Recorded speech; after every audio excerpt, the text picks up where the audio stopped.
Mabibigla ka dito, dismiss na sa korte, lahat umatras na. Marcoleta, di mapipigilan, kumilos na. Ayan, syempre itong balitang ating matutunghayan ngayon ay nagmula kay Banat Kapanig TV. At ito po ang inyong lingkod na si BT na magbibigay ng reaksyon at komento dito sa video na ating matutunghayan ngayon. At huwag na natin pagtagalin at sabay-sabay na natin panoorin ang laman ng video na hatid sa atin ni Banat Kapanig TV at bibigyan natin ng reaksyon ang balitang ito. Pasok! Ito ang balitang dapat malaman ng taong bayan. Balitang pinag-uusapan ngayon sa mundo ng social media. Matapos mag-isang lumaban para sa tama at pagtanggol sa Vice President na si Sara Duterte at dating Pangulong Duterte, ang dating pilit ginigipit, hinarang, pilit pinatahimik at tinanggalan ng mga posisyon sa Kongreso ng mga buhayang kongresista na pinamumunuan ng Speaker of the House ay hindi pa rin nagpapatinag at nananatiling matatag at lumalaban para sa may prinsipyo, para sa tama. Ito ang pinakamalaking magandang balita na dapat malaman ng taong bayan. Senatorial-elect Rodante Marcoleta, opisyal nang ipinasa sa Senado ang 10 priority bill na siyang mapapakinabangan ng maraming Pilipino. Pero bago tayo magpatuloy mga kapatid, talagang si Senator Marcoleta, no, sa pagiging congressman niya, talagang nakakabilib na talaga. Talagang siya talaga ay kaisa-isang nanindigan. No, kahit alam natin na masyado na siyang pinagtutulungan doon, no, parang ang turing sa kanya ay hindi na kakongreso, parang ganun. Is talagang hindi siya tumilo, ano ba, ang tabatawag doon? Lumihis. Parang yun na lang, para madaling sabihin. 'Di ba? Hindi siya lumihis ng landas. Talagang nanindigan siya kung ano yung dapat niyang ipaglaban. No, kaya tayo maswerte tayo, merong isang Senator Marcoleta, no, nananalo ngayon sa Senado. At syempre, ang hihintayin talaga natin dito kung ano pa yung maaaring maibigay ni Senator Marcoleta ngayong nandiyadyaan na sa Senado. Kasi nakita naman natin, no, sinasabi ko nga na maganda talaga ang mga kilos na ginagawa ni Senator Marcoleta sa Kongreso nung siya'y congressman, lalo pa kaya dito sa Senado. Lalong-lalo na kung ang Blue Ribbon Committee ay mapupunta sa kanya. Kung bago ka pa lamang sa aming channel, ay huwag kalimutang mag-like, subscribe at i-click ang notification bell para mas maging updated ka pa lalo sa lahat pa ng mga bagong videos na i-upload namin. At yun na nga mga kapanin, ang gusto at binoto ng maraming Pilipino at karapat-dapat na malagay sa posisyon bilang bagong Senate President ng Senado na si Senatorial-elect Rodante Marcoleta. Opisyal lang pumunta sa Senado para ilatag na ang 10 priority bills na siyang mapapakinabangan ng maraming Pilipino. Ayon pa mismo sa kumpirmadong balita na inilabas ng official Facebook account na Senator Rodante Marcoleta. And I quote, "Ito na ang simula ng gampanin ni Senator Rodante Marcoleta sa ating mahal na mga kababayan. Pagsusulong ng kanyang mga pangunahing panukalang batas. Top 10 priority bills." Ayan, bago natin simulan yung top 10 priority bills ni Senator Marcoleta, talagang si Senator Marcoleta talaga isa din sa nakakabilib dahil iniisip niya yung kapakanan ng mga Pilipino. Yan yung kailangan natin na serbisyo. Yan yung kailangan natin na politiko. Yung naiisip niya, yung pangangailangan, yung talagang ano, 'di ba? Mga Pilipino yung nasa isip niya, hindi yung pangsariling kapakanan lang. Senator Dante Marcoleta. Ito na ang simula ng gampanin ni Senator Dante Marcoleta sa ating mahal na mga kababayan. Pagsusulong ng kanyang mga pangunahing panukalang batas. Una, mura at abot kayang kuryenteng pagtanggal ng VAT sa kuryente. Aba, maganda yan. Mura at abot kayang kuryente. No, syempre, kung ganyan, no, mangyayari yan, syempre maraming kababayan natin ang matutuwa. 'Di ba? Maraming kababayan natin na natutuwa. Kasi, 'di ba? Alam naman natin, no, medyo mahal ang bilihin at ang sweldo ng mga manggagawa natin ay hindi naman ganun kataas.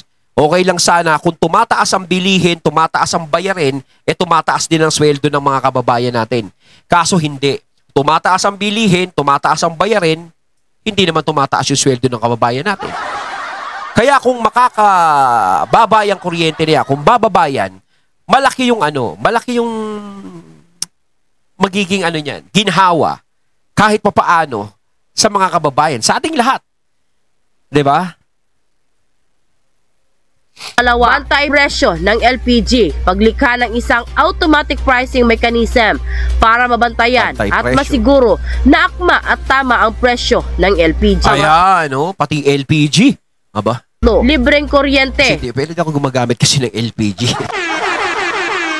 Di ba yun yung malaking tangke, yung parang pinaglulutuan, kalan ba yun? Yung ginagawa ng kalan. Yun ba yung mga katunay? Correct me if I'm wrong, ha? Pagpapalawak ng lifetime rate subsidy program sa pamamagitan ng paglibre sa bayarin ng kuryente ng sambayanang kumukonsumo ng hindi higit sa 135 kilowatt hour kada buwan. Wow, libreng kuryente ba?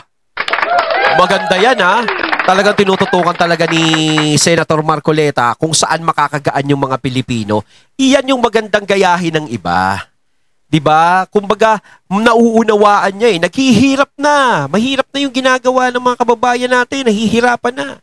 Ngayon, gagawa tayo ng solusyon para gumaan-gaan naman ng mga kababayan natin. Ayan yung mga iniisip ni Senator Marcoleta is maganda. No? Imposible mang isipin, pero isipin na rin natin. Think positive. Suportahan na lang natin si Senator Marcoleta sa kung ano yung dapat gusto niyang gawin. Diba? Kaysa kontrahin natin. Kasi malay nyo, no? Biglang mangyari yan. Sino rin ba makikinabang? Tayo-tayo din. Kahit naman yung mga galit kay Marcoleta, malamang makinabang din kapag nagkaroon ng libreng kuryente tsaka naging mura yung kuryente. Diba? Pang-apat, kuryente galing basura. Naglalayong isulong Kuryente ang galing paggamit ng teknolohiya ng paglikha ng kuryente mula basura bilang Kuryente galing sa basura. Pwede ba yun? Akala ko magkakaroon ng si Pepeng Kuryente, bubuhayin. Pero basura, paano yun? solusyon sa problema ng basura at kakulangan ng kuryente. Pang-lima, bida ang barangay. Paglikha ng Barangay Affairs and Development Commission sa ilalim ng DILG, isang ahensya na mangunguna sa kapakanan at kaunlaran ng mga barangay. Anim, hardin sa paaralan. Pagsulong ng instructional garden sa lahat ng paaralan sa basic education bilang pagpapalakas ng agrikultura. Ay, maganda yan. Hardin sa mga paaralan. Diba? Ako talaga, mahilig ako sa mga halaman. Diba? Mas maganda rin talaga yan sa eskwelahan is may mga hardin. Kami nung elementary kami, may mga hardin kami doon sa eskwelahan. Tapos, nagkakaroon kami ng break. No, para lumalabas kami, tapos nagdidilig-dilig kami ng mga halaman. O kasama namin yung teacher namin. Parang tinuturuan kami. Tapos nagtatanim kami, may mga nagbebenta ng buto sa amin. O kaya nagbibigay ba yun? Nagbibenta. Basta bata pa kasi ako noon, elementary pa lang ako noon . May mga dadaling kaming buto ron, tapos kami magtatanim. Tuturuan kami magtanim. Maganda talaga yan. Halos natututuhan namin yung mga ganun dati. Tsaka maganda talaga yan yung hardin sa eskwelahan. Maganda yun. Ang pito, scholar para sa agrikultura. Paglikha ng scholarship program sa mga kurso agrikultura para sa lahat at higit lalo sa anak na mga magsasaka at mangingisda. Ay, maganda yan. Sana matupad yan. No, scholar para sa agrikultura. Paglikha ng scholarship program sa mga kurso sa agrikultura para sa lahat at higit lalo sa anak ng mga magsasaka. Malaking tulong sa mga anak ng magsasaka at mangingisda yan. 'Di ba? Yung scholar na yan. Siyempre kahit papaano siyempre makakapag-aral yung anak nila. 'Di ba? Minsan kasi merong mga ganyan na hindi na nila maituloy yung pag-aaral ng anak nila kasi siyempre, 'di ba? Minsan kaysa gastusin na lang natin yung pag-aaral dito na lang sa pamilya natin para ngayon kung magkakaroon ng ganyan is malaki yung tulong niyan. Nakakatuwa yung mga ganitong panukala na gustong mangyari ni Senator Marcoleta.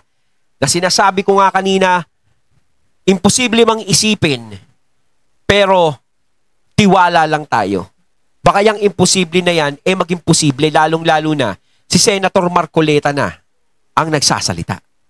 Libreng abono at pestisidyo, pagbibigay ng subsidiyo sa pagbili ng abono at pestisidyo ng mga magsasaka. Retirement plan para sa mga bagong bayani. Pagbuo ng Overseas Filipino Workers Retirement System. Isang pensyong tutugon sa paghahanda sa buhay retirado ng isang OFW. Ay, maganda rin yan. Retirement plan para sa mga bagong bayani. Siyempre, ang mga bagong bayani natin, yan yung mga OFW. Siyempre, nagpupunta yan sa ibang bansa.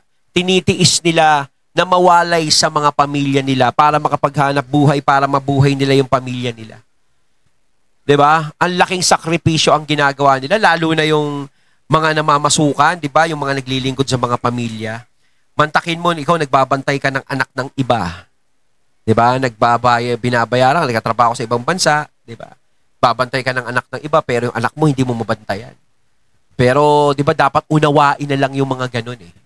'Di ba? Minsan kasi nagagalit yung mga anak nila na hindi mo ko mas inalagaan mo pa yung anak na iba kaysa sa akin. Pero ang hindi nyo alam kung gaano kahirap sa isang magulang, sa isang ganun na mawalay sa anak niya. Dahil may dahilan. 'Di ba? Kung kaya sila nangingibang bansa.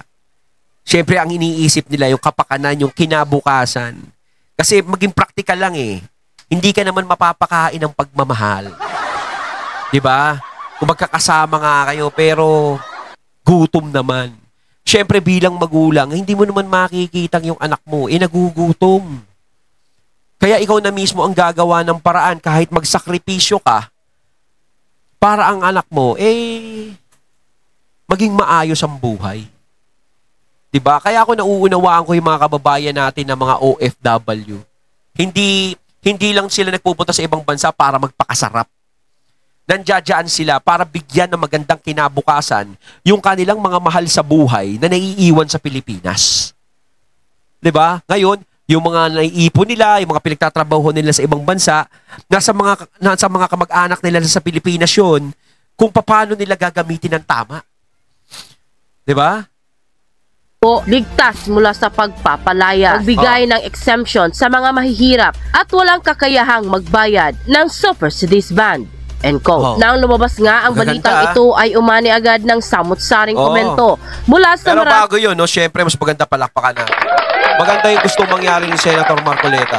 Sa ating mga kababayan na kung saan ay marami nga sa kanila ngayon ang hindi napigilan ng kanilang sarili na magbigay ng kanilang hinaing at komento sa mundo ng social media. At ayon pa sa kanila, very well done, ito ang totoong senador ng bayan. Salamat Senador Rodante Marcoleta sa iyong tapat pagmamalasakit. Sana sa susunod sa 2028 masundan pa ng katulad ni Senator Marcoleta, yung susunod na mga senador na mananalo is katulad din ni Senator Marcoleta ang mindset. 'Di ba? Huwag yung didikit tayo, sasandalan tayo dahil popular, dahil artista, dahil sikat. Huwag ganun. Ganyan yung mga kailangan nating senador, yung alam nating may magagawa sa atin. Wow, yan ang kasagutan sa aming mga OFW. Sabi ko na, ibubuto natin, Marcoleta. Si Kong Marcoleta, mabuhay mga OFW. Senator Marcoleta, ang kasagutan sa mga problema nating mga OFW. Particular, those matatanda na. Uuwi na tayo sa Pinas. Senator Marcoleta, 101 Siyempre, marami talagang matutuwang OFW dyan. Diba? Support lahat ng taong bayan. Ikaw ang karapat-dapat para sa amin. Mahihirap. God lead, brave, and your journey. Mabuhay ka, Senator Marcoleta. Hindi ako nagkamali sa pagboto ko sa iyo. Para sa akin si Senator Marcoleta, hindi lang siya pang-senador, pang-presidente pa. Diba? Hindi ako nagbibiro. Kayo mga katunay, pabor ba kayo sa sinasabi ko? Diba? Kung tutusin, pit na pit din kay Senator Marcoleta ang pagiging presidente, kung tutuusin. Pero subukan muna natin siya sa pagiging senador, di ba? Mas maganda, abangan muna natin lahat ng mga magagawa ni Senator Marcoleta. Na lahat ng senador, katulad mo, mabuhay ka. Heto na siya, lahat ang kanyang mga panukalang batas na kanyang isusulong. Kitang-kita ang kapakinabangan ng mamamayang Pilipino. Dapat ganito mag-isip ang mga iba pang senador at iba pang mga leader ng bansa. Ayun, at ating natunghayan ng video na nagmula kay Banat Kapanig TV. Ayan yung 10 utos ni Marcoleta. Ayan, kayo mga katunay, anong masasabi niyo tungkol dito? Comment lang po kayo sa comment box. So once again, I'm BT and I'm out. Peace.